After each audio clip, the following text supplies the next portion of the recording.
Hey guys, I'm here again.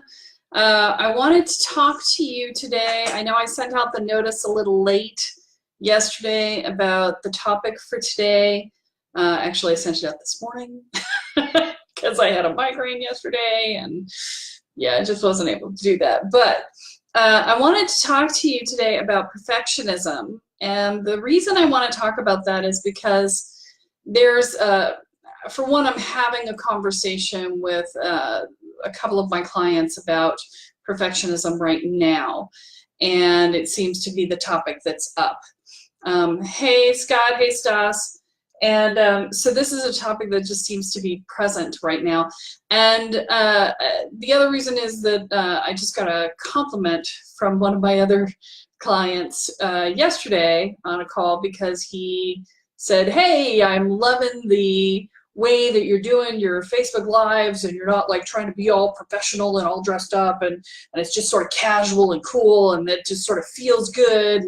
And so basically he complimented me for not being perfect. And so I was like, yay! Awesome. The perfect time to get a conversation about perfectionism going, right? Is when it's a hot topic. Now, what's really interesting, and you probably don't know this about me, but you're about to find out. I'm an empath, much like most of you who are watching this are empaths. And what that means is that we feel what other people feel. Right now, I've done a lot of work on my boundaries to be able to make sure that I am not taking on other people's emotions. But there is a section of the boundary piece that I have purposely left open. And I've done that because it's actually useful to me to have that. And what that piece is that when I plan something like this, whether it be a Facebook Live, or if I'm about to get on the phone with a client or a prospective client, and or I'm about to run a ritual somewhere, I will feel what's going on for the people or person that I'm about to deal with.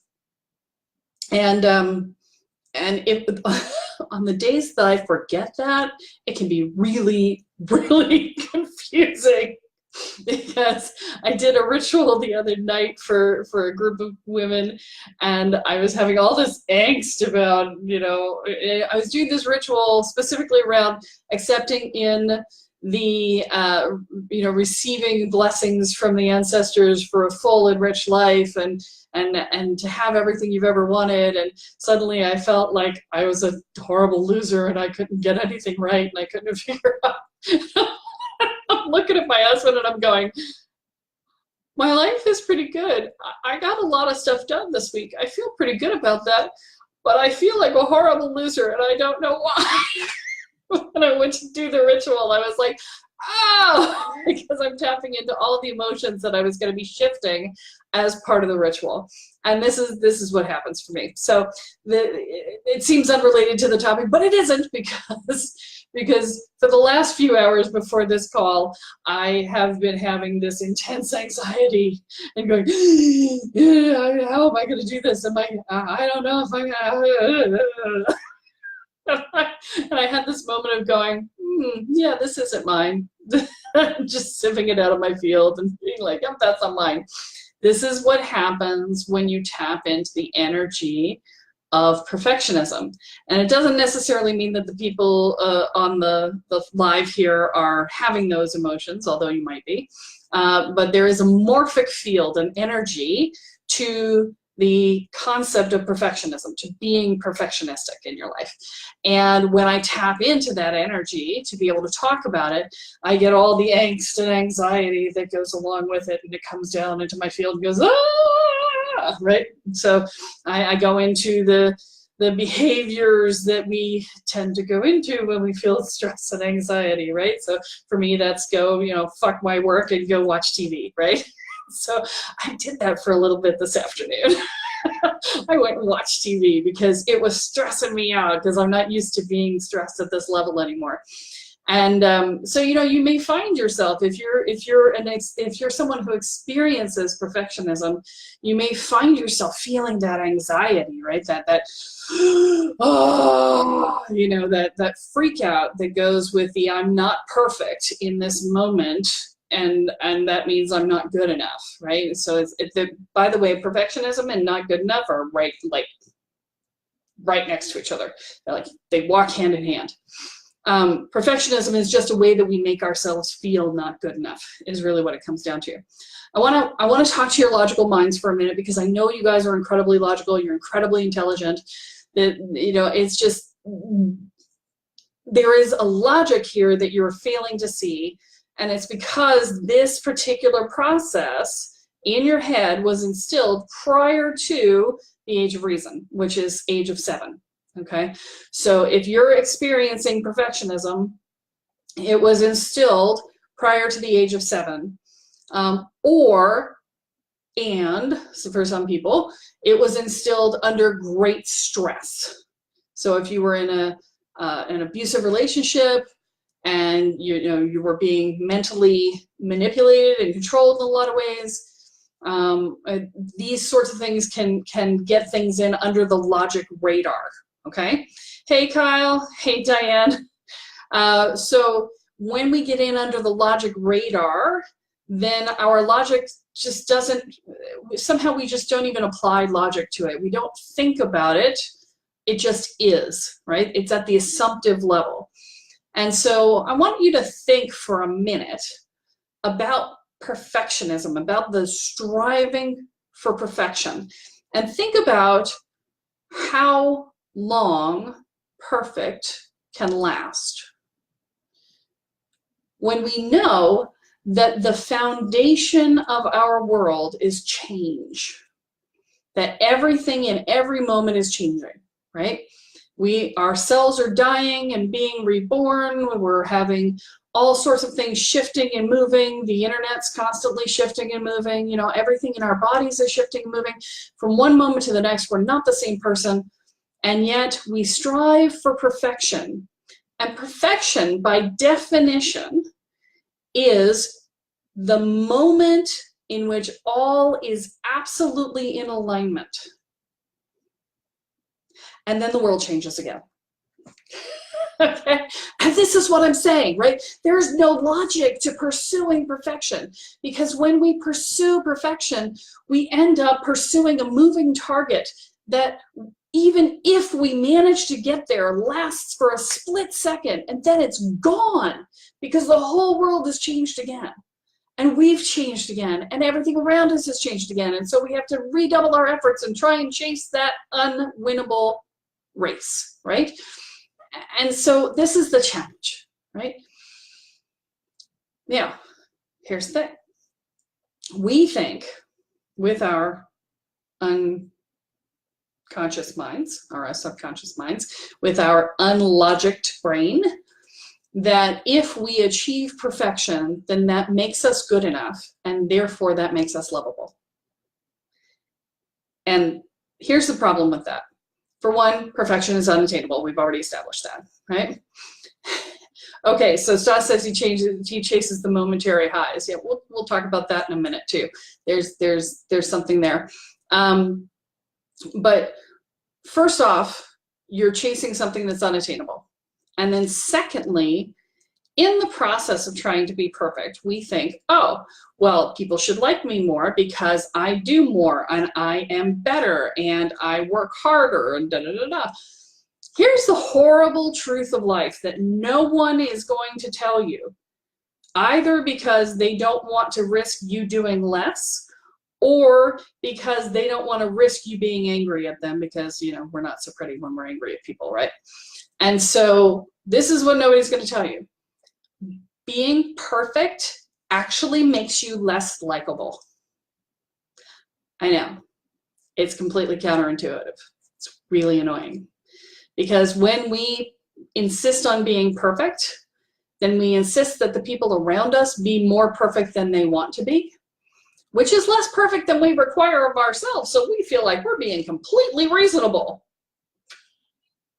And yet, not so much, because we're doing 10 people's worth of work and we're only expecting them to do 5. What's the problem? Well, you know, they're one person, they want to do one person's worth of work. Go figure. It's, you know, yeah. We are in fact being unreasonable, just in case you didn't notice.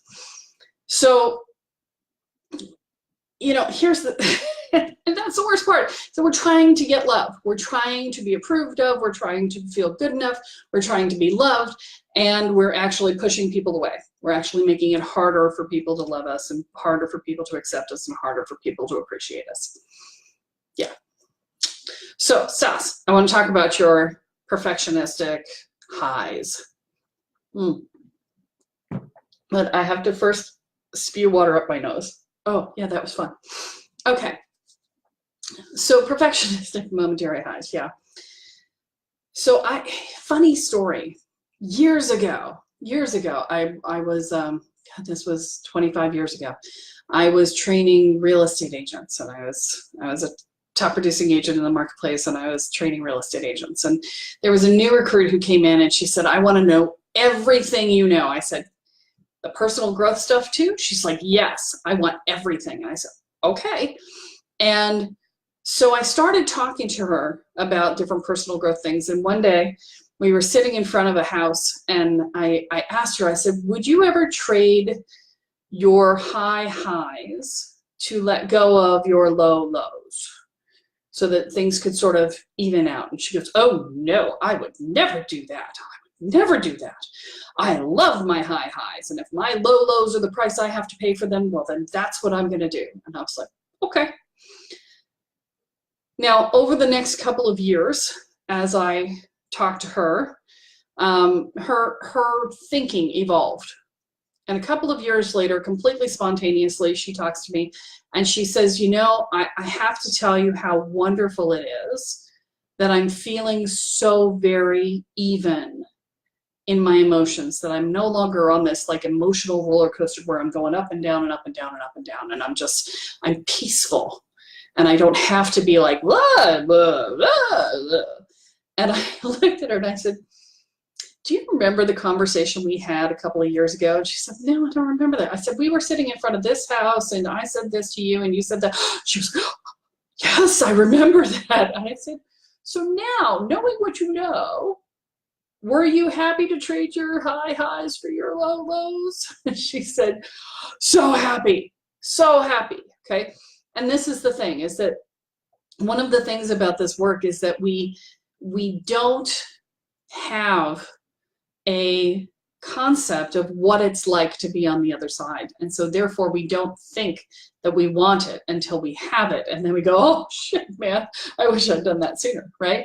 And that's the problem. Years ago, when I was first starting to walk people through this work, I was really attached to the idea of knowledge and consent. You know, I'm not gonna take you through something without complete knowledge of what's going to happen and consent from you on the fact that you wanted it. And that's great, except the problem is that you cannot, in some of these instances, there's no way to know what's going to be on the other side. And even if you know what's on the other side, which is that evening out of emotion, you don't think it's attractive. And that's the thing, is that what ultimately will make you happiest is often counterintuitive when your perspective is so skewed that certain things are more important than they should be and other things are not important at all. And as you shift that perspective back into a healthier state, the things that you desire change. And that is where these things come from. That's where this shift and change happens, right? And you know, one of the biggest things, and I could go down this track for a while, but I promised to talk to you about perfection, so I want to definitely cover that. But one of the things that is most interesting about the process is that as we go through this, and Kyle, I see you saying so true, And Kyle's been in the program with me for almost a year now. And one of the things that we keep talking about, those people who have sort of made it through 9, 10, 11 months, one of the things we keep talking about is that what they want today is very different than what they wanted at the beginning of the program. And that over the course of the program, because the perspective shifted so dramatically, because their thoughts about themselves shifted dramatically, because what they were willing to accept and receive into their lives shifted so dramatically, what they wanted changed. And in fact, I actually had somebody call me the other day who had been referred. Yeah, Kyle says yeah. And I had somebody who was referred to me the other day, and I said, what do you want? And she gave me an answer that was so small as to what she wanted, which was basically just to get by, you know? And I'm like, okay, I can't begin to work with you until you stretch what you want. So I want you to go home and I want you to practice wanting more for yourself. I want you to really stretch that definition and then call me back when you've stretched it, because until you want more than just the bare minimum, you know, you're going to be stuck in that state. And if you can't even conceive of wanting more than that, then, you know, we're going to have a hard time working together, right? So what I want you to do is stretch your belief in what you can have, stretch your belief in what you can want. Most of us have forgotten how to dream altogether, right? Which is why we try to make what we have perfect, because we're settling for what we have. So by God, it better be perfect. See how that works? See how I got us back? So one of the things that was hardest for me as I was walking through this was, well, there were a couple of things. So one is that in being perfect, in striving to be perfect, one of the things that we strive for is to be better than. And I know we don't want to admit to that, but it's true, right?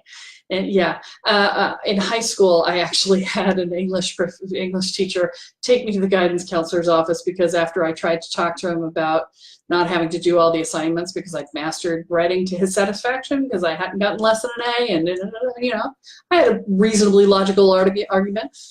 He took me into the guidance counselor, who then proceeded to say, "You've got a superiority complex," and she wasn't wrong. She wasn't wrong. Sadly for them, at that time, it was the only thing that was allowing me to survive in the school that I was in. So I took it as a point of pride. And it took me another decade or so before I started to address it. But, you know, that's what we do when we try to be perfect. We set ourselves up as better than because we don't feel good enough. So we have to be better than to be okay in our own minds, right? And that's the hard part about it. So anytime somebody's being perfectionistic, whether it's you or anybody else, know that that's a statement of feeling like they're not good enough. Know that it's a statement that you're not feeling comfortable, that you're not feeling like you can do it, that you're not feeling like it's okay to be you. And, you know, when I was working on this, the thing that I had to look at the most was, why is it not okay for me to be human? Everybody else gets to be human. How come I don't get to be human? And, you know, we all have our answers for that. For me, it was, you know, it wasn't okay in my childhood to just be human. I had to be better. And, you know, part of that was put on me by my father, and part of it was put on me by my mother's pride when I managed to be better than, because then set the expectation that I would have to do that again. And, you know, I mean, a lot of it from my own head too. So what we have to do is give ourselves permission to be human. And, you know, you'll know the day that you do it. You'll know the day that you manage it. I can tell you the exact moment in my life in 2000, no, it was in 1999, maybe 2000, somewhere in there. I was putting together had bought a frame, a window frame that had no glass in it, and I was painting it to go in my store. And I was spray painting it. So I had a wet rag and a can of spray paint, and I had the thing down, and I would spray it and then wipe it with the rag to sort of antique it, right? And I got 3/4 of the way through. I got to the last spray, and I swiped, and a little piece of the paper towel that I was swiping with stuck to the frame. And for those of you perfectionists out there, you know this moment. You know this moment where you look at it and you go, if I take it off, it's going to leave a gap. And if I spray it again, it's not going to look right. And I'll have to scrape it down and start over. And and I had that beginning of that moment where I was like, and then I went, and I looked at it again, and I went, cool, texture. And I left it. I was like, I finally got it. I don't have to be perfect, right? So I found the perfection in the imperfection, right? These are the sorts of things that you have to look forward to as you do this work. So, you know, I mean, I want to check in with you guys because I've been basically babbling on for 20 minutes. Do you guys have anything you want to ask about perfection? And how it impacts your lives and what you want to know about it? Is there any other questions while we're on the call? And I've gotten awfully warm, so I'm going to take my sweater off because wow, it's 72 degrees here. I'm so excited. Oh, only if this fits for me. Talking lately, he's been noticing himself projecting perfection onto other people that he's comparing himself to. Yes. Judging myself not good enough, and then actually hearing their truth later, which is not perfect. And then I'm like, oh, right, they're not perfect, and I'm actually doing really well in my life, right? So this is the other thing that we do, right? We project perfection onto others. We compare our insides to other people's outsides. And I will use myself as an example of this one again. If you had looked at me in 1998, I was at the top of my profession. I was doing very well in my business. I was working very few hours in the business and still doing well. And I had time to volunteer for a nonprofit, and I was spending a huge amount of time doing that, turning around a nonprofit. And I had a trophy husband and a big house and a dog. And if you looked at my life from the outside, it looked perfect. If you looked at it from the inside, it was miserable. It was miserable. I had burned out in my job 5 years before. I was doing all that work with a nonprofit to avoid looking at the fact that my marriage was not working. And then I had been in a Cold War with my husband for quite some time. And that I didn't really want the house that we were living in. I didn't like it. And basically, I hated my life. I hated my life. I had done the checklist that was asked of me in childhood. You know, we all do the checklist. You grow up, you get married, you get a big house, and you know, Thankfully, I didn't have the kids, so I didn't have to deal with that. But I had done everything that I was supposed to do to be happy in life, and I just wasn't. And so if you had compared yourself to me in that moment from the outside, oh, yeah, you'd have been miserable because I looked awesome. But, you know, if you'd waited 6 months, you'd have seen I dumped the whole freaking thing because I hated it. So, yeah, what we see on other people's outsides, especially if you're dealing with a strong woman who can't let the world see that anything's wrong, right? Especially if you're doing that, you really will come up wanting. And really, that is all that is an opportunity for you to beat yourself up. Stas says, no room for mistake adds constant stress to life. How do you allow yourself to be human? So one of the best ways that I found to deal with this, and I want to be really clear that this is a tactic, it's not a solution. Solutions are more complicated and they require more more work. So we've talked about that tapestry of coping mechanisms that you guys have from having been through these challenging spaces. And so I want to be really clear that what I am going to give you is not a unravel. It is a cope in the moment, but it's not going to solve the problem. To solve the problem, you have to actually unravel the tapestry, okay? But one of the coping mechanisms that you can add to this for a short-term solution is to look at yourself from the outside and to see yourself as though you were someone else looking, as though you were looking at someone else, not yourself. And say, you know, okay, this person over here who has the exact same characteristics that I do and the exact same experience that I do and da-da-da-da, and they did this, how would I feel about that for them? And I guarantee you, you will have more compassion for that person than you have for yourself. And when you see how you behave with them, then you take that rule and you inflict it upon yourself. You say, okay, they get to be human, so I get to be human.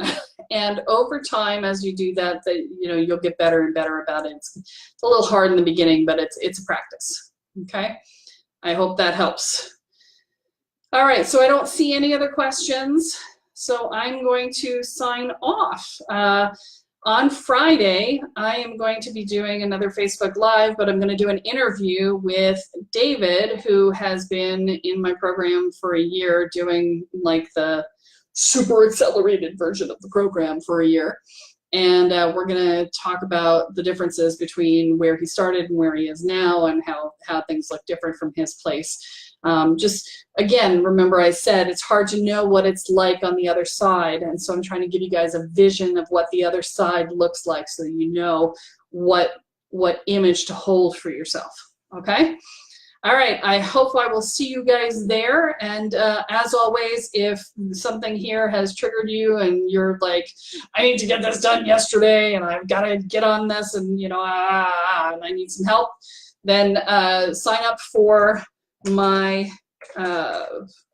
breakthrough call, and I'm typing in the code right now to do that into the comments section, and you can sign up for the breakthrough call, and I'd be happy to talk to you about how to take this and move forward in your life. And Kyle, you're very welcome. Thanks so much, guys. Have a great one. I'll see you on Friday.